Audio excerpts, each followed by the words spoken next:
Shalom Bapak Ibu Saudara yang dikasihi oleh Tuhan kita Yesus Kristus. Berjumpa kembali di dalam program seri pendalaman Alkitab. Bersama saya Billy Elia yang seperti biasa akan mengajak Bapak Ibu Saudara untuk kita bersama-sama membaca dan merenungkan kebenaran firman Tuhan, perikop demi perikop dimulai dari Perjanjian Baru. Dan di dalam seri pendalaman Alkitab kali ini kita memasuki perikop yang ke-110 yang kali ini terambil dari Injil Matius pasal yang ke-25 ayat 1 sampai dengan ayat yang ke-13.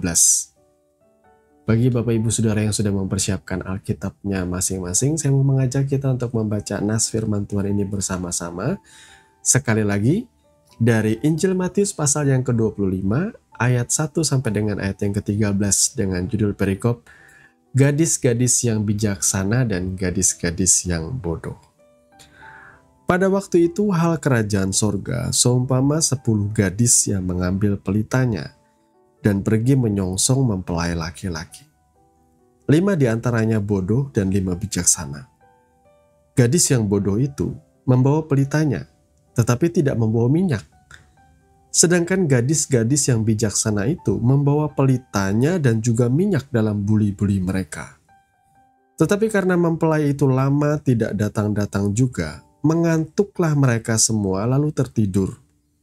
Waktu tengah malam terdengarlah suara orang berseru, "Mempelai datang, songsonglah dia." Gadis-gadis itu pun bangun semuanya lalu membereskan pelita mereka.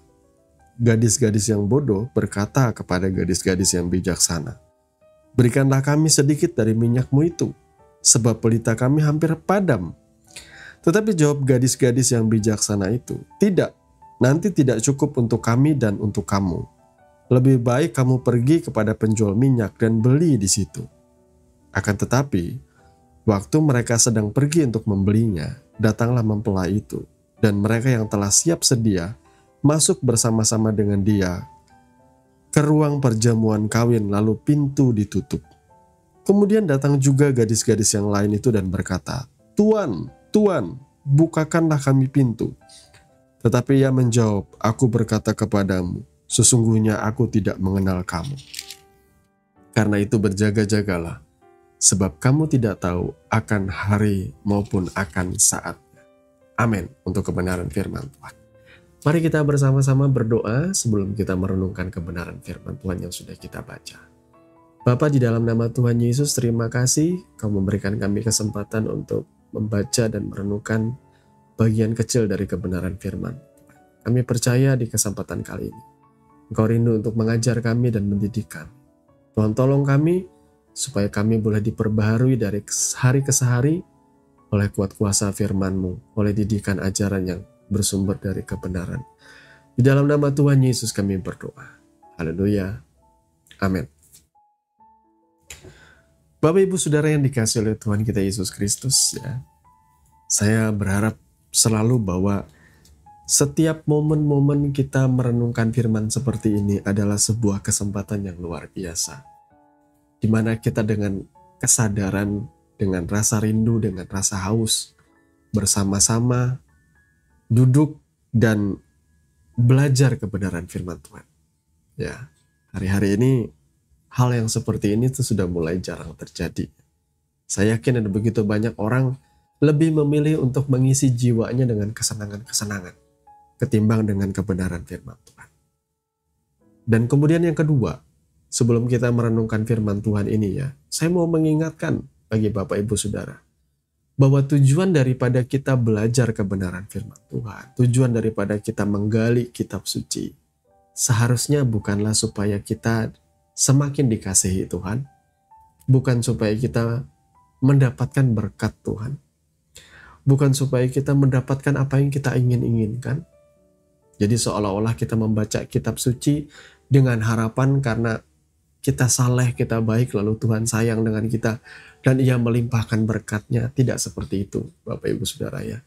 Tujuan kita belajar firman Tuhan, sekali lagi, kitab suci ada mencatat bahwa tulisan-tulisan yang ada di dalam Alkitab kita ini, ya, berguna untuk mendidik kita di dalam kebenaran, memperbaiki kelakuan-kelakuan kita, dan mengajarkan kita hal-hal yang baik, saudaraku, ya. Jadi untuk itu, Bapak Ibu Saudara yang dikasih oleh Tuhan kita Yesus Kristus, mari kita buka hati kita buka pikiran kita. Kita mau belajar kebenaran firman Tuhan. Nah, saudaraku yang dikasih Tuhan, ayat yang akan menjadi renungan kita di kesempatan kali ini membahas mengenai gadis-gadis yang bijaksana dan gadis-gadis yang bodoh. Ya, di sini disebutkan ada 10 gadis. Dan dari awal pembacaan, Tuhan sudah mengklasifikasi, Yesus sudah mengklasifikasi, sudah memberikan pemisahan yang jelas mana gadis yang bodoh, yakni ada 5 orang, dan mana gadis yang bijaksana, yakni 5 orang. Ya. Pengklasifikasian dari awal ini menunjukkan seperti apa gadis-gadis ini di dalam mereka mengambil satu keputusan, mengambil satu sikap, ya.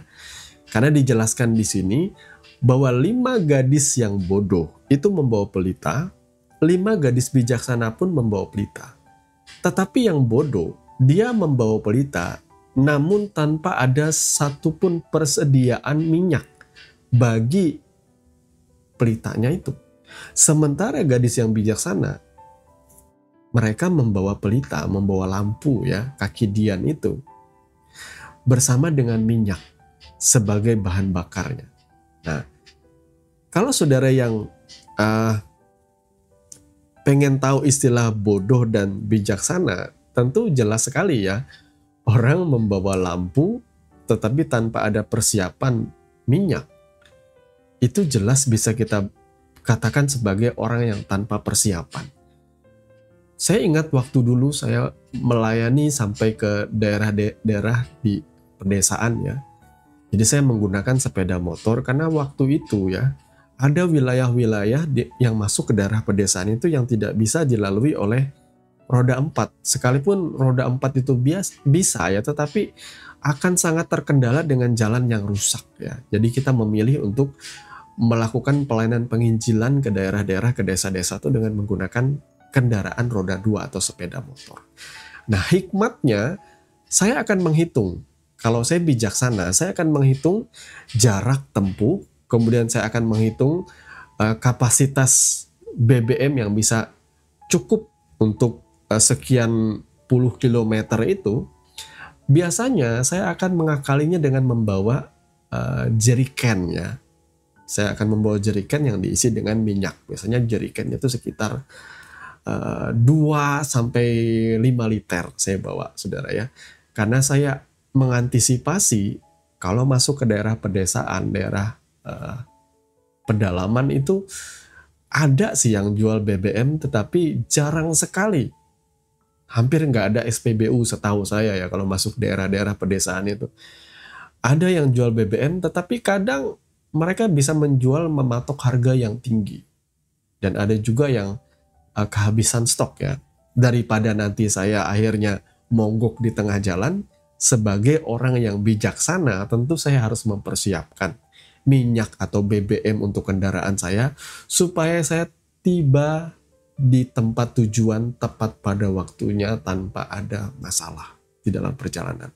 Ya, mempersiapkan BBM tentu adalah hal yang sangat primer, yang paling utama. Kalau saya kehabisan di tengah jalan dan tidak ada yang jual, maka itu akan menjadi suatu masalah besar tentunya bagi saya, ya. Nah, dalam hal ini, gadis bijaksana dan gadis bodoh ini dikatakan bahwa ini sebagai sebuah perumpamaan yang disampaikan oleh Yesus mengenai hal berjaga-jaga. Hal berjaga-jaga, siap sedialah. Kita harus mempersiapkan minyak. Kalau kita punya kaki dian. Karena di sini digambarkan mempelai wanita ini, 5 orang gadis bodoh dan 5 bijaksana ini sedang menanti-nantikan sebuah acara di mana disebut di sini perjamuan kawin. Mereka harus menanti mempelai laki-laki itu datang, ya. Mempelai datang, itu kan suara itu muncul ketika tengah malam.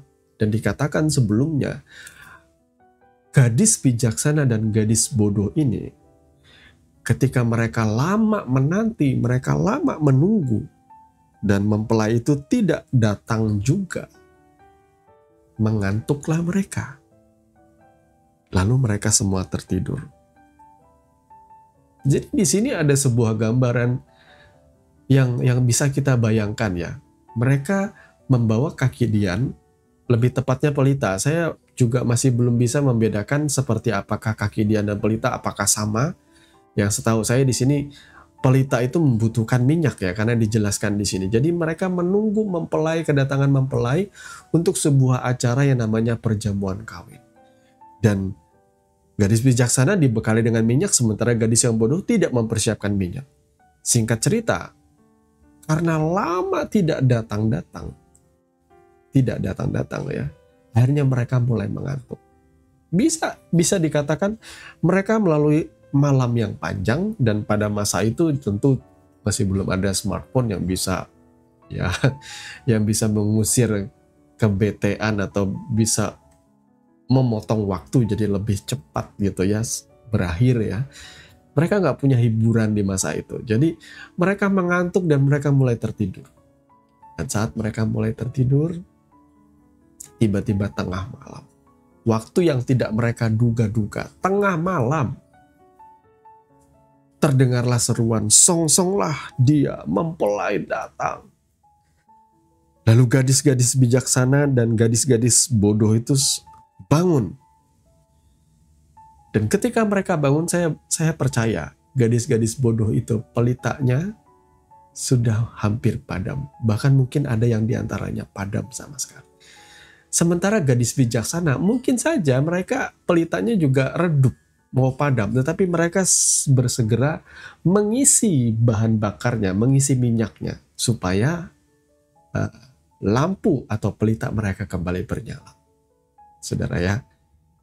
Dan pada waktu itu gadis-gadis bodoh meminta, "Berikanlah kami minyak karena pelita kami gimana katanya di sini? Hampir padam." Ya hampir padam berarti belum padam sama sekali. Tetapi gadis-gadis bijaksana berkata, "Beli aja kalian, nanti nggak cukup buat kami." Betul, saudara ya. Beli aja, nanti nggak sempat, nggak cukup karena kami nanti ketinggalan, seperti itu katakanlah. Mungkin dalam perjalanan bersama dengan mempelai, yang kedatangan mempelai itu, mereka harus menuju satu tempat di mana mereka tetap harus memegang pelita itu. Pelita itu saudara tentu tahu ya, kalau sudah malam gelap, pelita itu dipakai untuk menerangi jalan. Makanya ada pujian, "Firman-Mu pelita bagi kakiku, terang bagi jalanku," ya seperti itu. Karena pelita atau lampu itu dipakai layaknya hari ini tuh senter untuk menerangi jalan ya. Jalan yang gelap. Di masa itu mungkin tidak ada lampu-lampu jalan listrik seperti zaman sekarang yang terang benderang.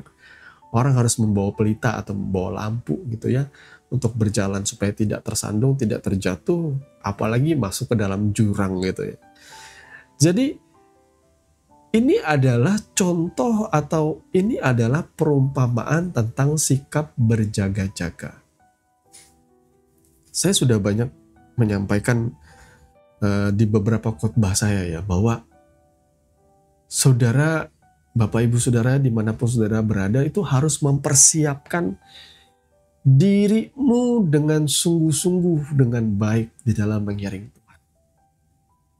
Kesungguhanmu itulah ia akan kelak menjadi bahan bakarmu di dalam mengiring Tuhan.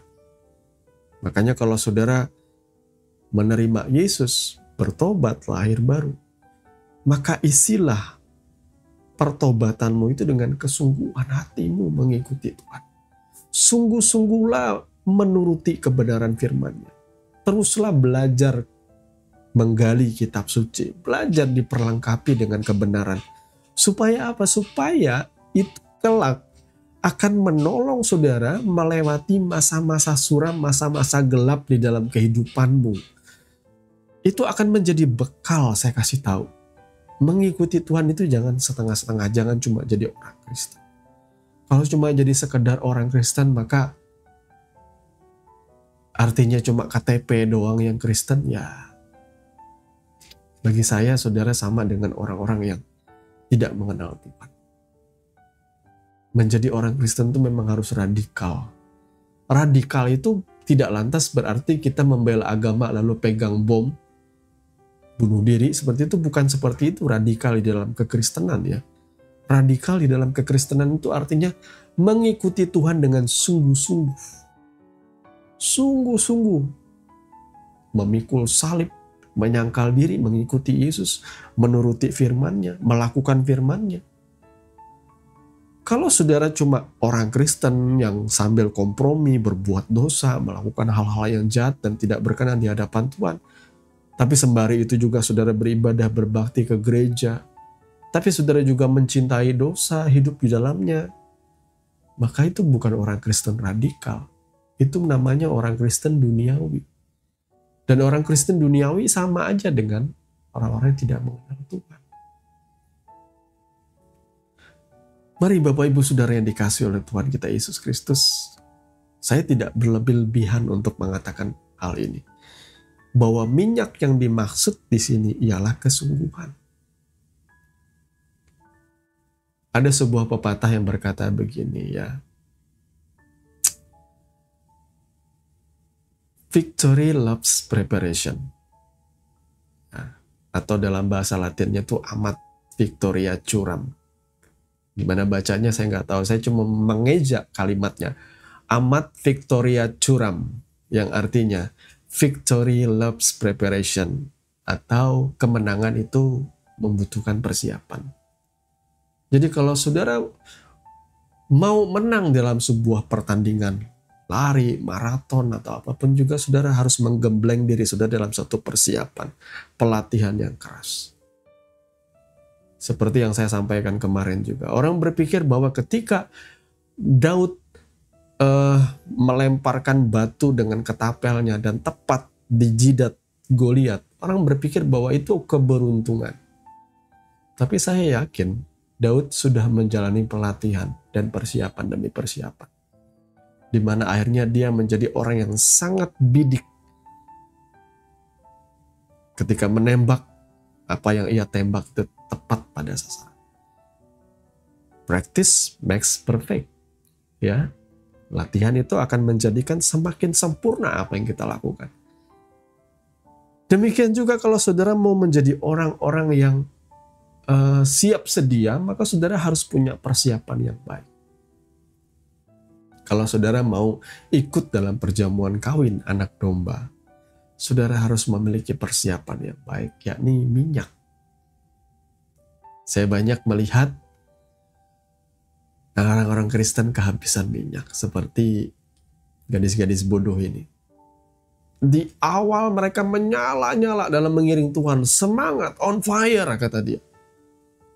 Ibadah itu nggak pernah absen, rajin terus. Tetapi ketika sudah mulai midlife crisis 25 tahun ke atas, mulai disibukkan pekerjaan, ini saya sebut sebagai, istilah saya itu adalah masa di mana kerohanian saudara mulai mengalami masa yang namanya tertidur ya, seperti gadis-gadis bijaksana dan gadis-gadis bodoh yang sama-sama tertidur. Akan ada saat di mana kehidupan rohani saudara mulai akan disibukkan bukan lagi dengan pelayanan seperti dulu. Saudara ketika dulu waktu masih muda, saudara bisa full time melayani ya. Saya juga dulu sebagai penyiar radio, sebagai seorang pemberita firman, pengkhotbah, sebagai seorang worship leader, singer, masa-masa ketika saya masih muda, saya melewati masa-masa itu. Tapi ada kalanya ketika saya sudah masuk ke dalam realita kehidupan di mana ya kita hari ini hidup butuh untuk menghidupi anak istri, butuh untuk uang sekolah anak gitu ya, butuh untuk segala macam untuk menyenangkan istri dan anak seperti itu. Realistis saja kita butuh uang dan kita juga harus bekerja untuk itu. Realistis juga saudara ya hari-hari ini. Ketika kita sudah punya keluarga, kita harus meluangkan waktu kita dengan keluarga, memperhatikan si kecil dan lain sebagainya. Di sela-sela kesibukan kita bekerja, kita sudah tidak bisa full time dulu untuk melayani di gereja. Ya, ada kalanya, ada momennya kita mengalami fase-fase di mana kita akan mengalami yang namanya ngantuk dan tertidur. Seperti yang dialami gadis-gadis bijaksana dan gadis-gadis bodoh. Tetapi poinnya di sini, apakah kita menyimpan kebenaran itu dalam hidup kita? Menjadi satu persiapan yang baik, yakni minyak ya. Minyak, saya tidak ingin mengartikan minyak itu artinya urapan. Minyak bagi saya itu bahan bakar. Sumber penghidupan kita di dalam mengiring Tuhan. Kesetiaan kita. Banyak yang padam, saudaraku. Dulu bernyala-nyala, akhirnya padam. Akhirnya tidak lagi merasakan bahwa Kristus itu real. Kristus kalah oleh kebutuhan hidup. Kristus kalah oleh cintanya. Sehingga akhirnya banyak muda-mudi yang meninggalkan Kristus untuk menikah dengan orang yang tidak seiman. Karena kehabisan minyak. Putus asa. Karena sudah berumur sekian, hampir 30 tahun belum dapat pasangan. Akhirnya mengorbankan imannya. Bagi saya, orang-orang seperti ini, orang-orang yang kehabisan minyak di tengah jalan.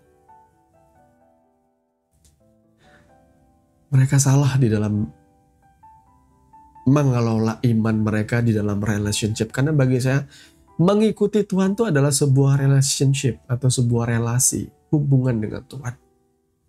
Dari relasi inilah ada keintiman. Maka saudara jangan ikut Tuhan hanya karena ikut-ikutan. Ke gereja ikut-ikutan, ke persekutuan ikut-ikutan. Karena ada teman, karena ada orang yang saudara suka. Karena ada pasangan saudara incer, kalau saudara rajin. Jangan. Saudara harus menjalin relationship saudara pribadi dengan Tuhan. Membangun hidupmu di dalam Tuhan. Supaya ketika sekalipun engkau sudah tidak lagi sibuk dulu dalam pelayanan, tapi hatimu tetap melekat dengan Tuhan. Ada momen di mana saya setelah meninggalkan pelayanan, saya pergi jauh ke sebuah daerah yang sekarang bisa dikatakan menjadi wilayah IKN ya. Saya di sana sudah tidak melayani, tetapi tetap hati saya melekat dengan Tuhan. Tetap hati saya tidak pernah mau bergaul dengan pergaulan yang buruk dan sebagainya. Tetap saya bisa menjaga hati dan pikiran dan kesucian. Hati saya mengiring Tuhan. Karena apa? Karena minyaknya tetap ada.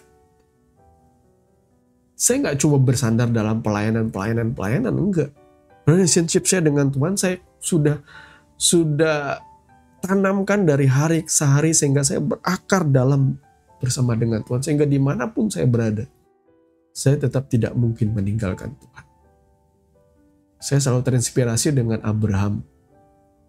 Bahwa kemanapun dia pergi, dari Ur Kasdim, dia pergi mengikuti kehendak Tuhan. Maka itulah relasi ya.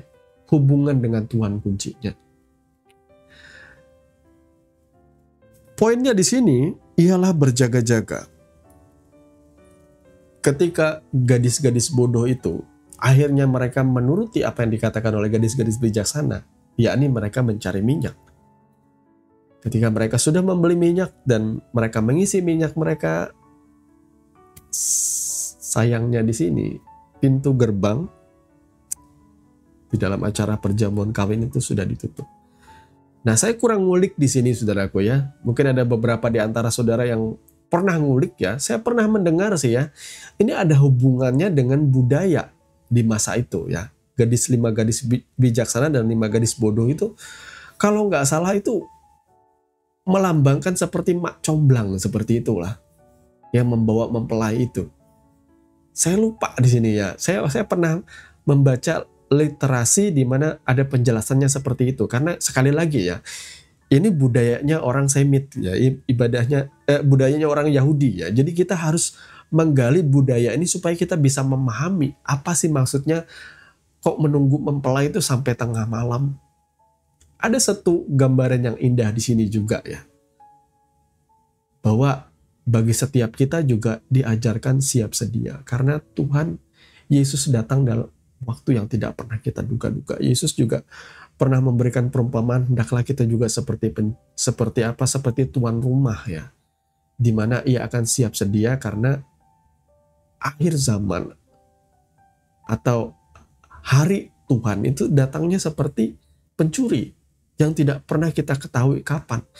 Tapi sebenarnya kita bisa berjaga-jaga. Kalau seandainya kita sadar bahwa pencuri itu bakal datang ya, hari-hari ini orang sudah siap sedia, pintu sudah dipasang tidak cuma kunci tapi juga grendel. Bahkan setiap rumah sudah dipasang CCTV untuk berjaga-jaga kalau ada pencuri. Bahkan ada sensor gerak yang kalau misalnya pencuri datang itu langsung bunyi dia. Ada alarm yang langsung dipicu oleh gerakan sedikit langsung berbunyi, nyaring sekali. Itu cara orang mengantisipasi, mempersiapkan diri. Nah, kita juga sama seperti itu. Persiapkanlah diri, saudara. Bagaimana cara aku mempersiapkan diri? Karena kita tidak pernah tahu datang.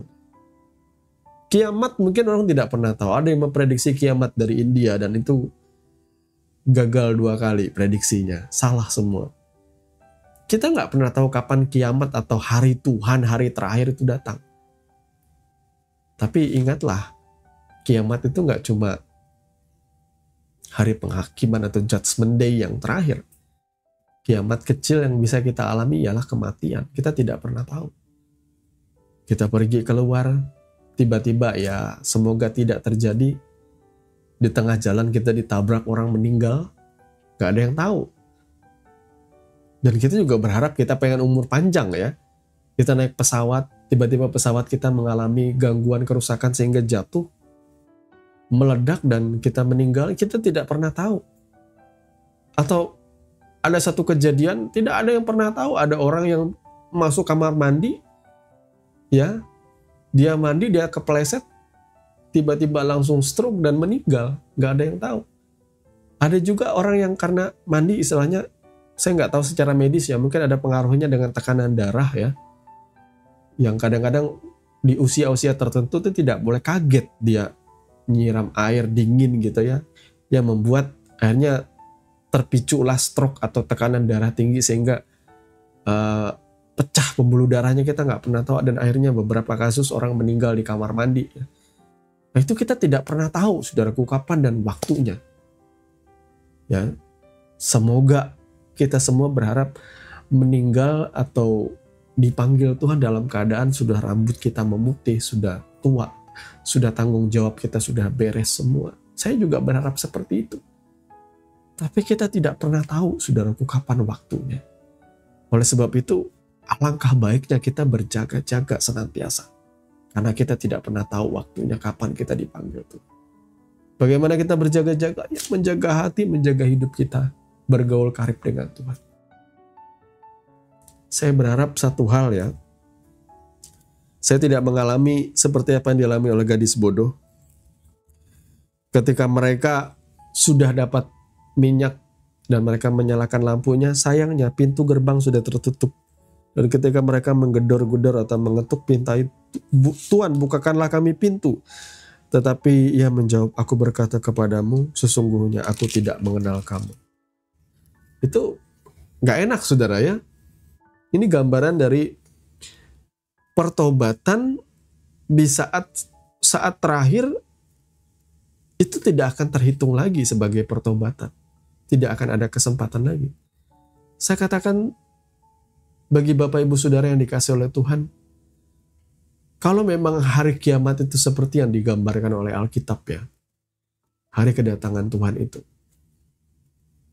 di mana ia akan datang sebagaimana ia naik ke surga gitu. Saya membayangkan ketika Yesus datang sebagai raja untuk menghakimi dunia ini. Dia datang dengan bala tentaranya, saya bisa membayangkan mungkin saja dia datang di awan-awan, semua orang bisa melihat kedatangannya itu secara visual, secara langsung gitu ya. Dan pada momen-momen seperti itu, orang melihat kebesaran dan kemuliaan Tuhan di atas langit itu ya. Di langit yang luar biasa, di awan-awan itu. Saya yakin di momen itu sudah tidak ada kesempatan lagi saudara bertobat. Sudah tidak ada kesempatan lagi saudara berkata, Yesus, aku percaya kepadamu. Sudah nggak ada lagi. Karena engkau sudah melihat. Dan engkau percaya itu bukanlah lagi iman. Justru kitab suci saya tuh lengkap dengan isinya bahwa orang-orang yang rela menderita bersama Tuhan, mereka pun yang kelak akan dipermuliakan bersama-sama dengan Tuhan. Kalau saudara tidak pernah menjalani penderitaan bersama dengan Kristus, saudara tidak layak untuk dimuliakan bersama dengan Dia dalam kerajaan. Tuhan kiranya memberkati kebenaran firman-Nya. Mari kita sama-sama berdoa. Bapa, di dalam nama Tuhan Yesus, terima kasih Engkau sudah mendidik dan mengajar kami melalui kebenaran firman. Tuhan, tolong kami, biarlah didikan ajaran itu boleh kami simpan dalam hati dan pikiran kami. Boleh tinggal tetap, boleh bertumbuh berbuah, menjadi berkat, memuliakan nama-Mu. Tolong Tuhan mampukan kami, karena kami daging penuh dengan kelemahan. Biarlah kami menuruti dan rela untuk memikul salib, menyangkal diri, mengikuti Engkau. Terpujilah nama-Mu kekal selama-lamanya. Di dalam nama Tuhan Yesus kami berdoa. Amin. Bapak Ibu Saudara yang dikasihi oleh Tuhan kita Yesus Kristus, kita sudah sampai di penghujung program seri pendalaman Alkitab. Kami mengucapkan banyak terima kasih bagi saudara yang sudah tetap setia mengikuti channel ini dan mendukung kita di dalam doa. Besar harapan kami, Bapak Ibu selalu bertumbuh di dalam kebenaran, berbuah di dalam kasih, di dalam kebaikan, dalam kemurahan. Jadi berkat bagi banyak orang dan boleh memuliakan Tuhan. Akhirnya saya Billy Elia pamit. Sampai bertemu lagi di dalam program seri pendalaman Alkitab yang berikutnya. Kiranya kasih karunia di dalam Tuhan kita Yesus Kristus menyertai saudara senantiasa. Shalom.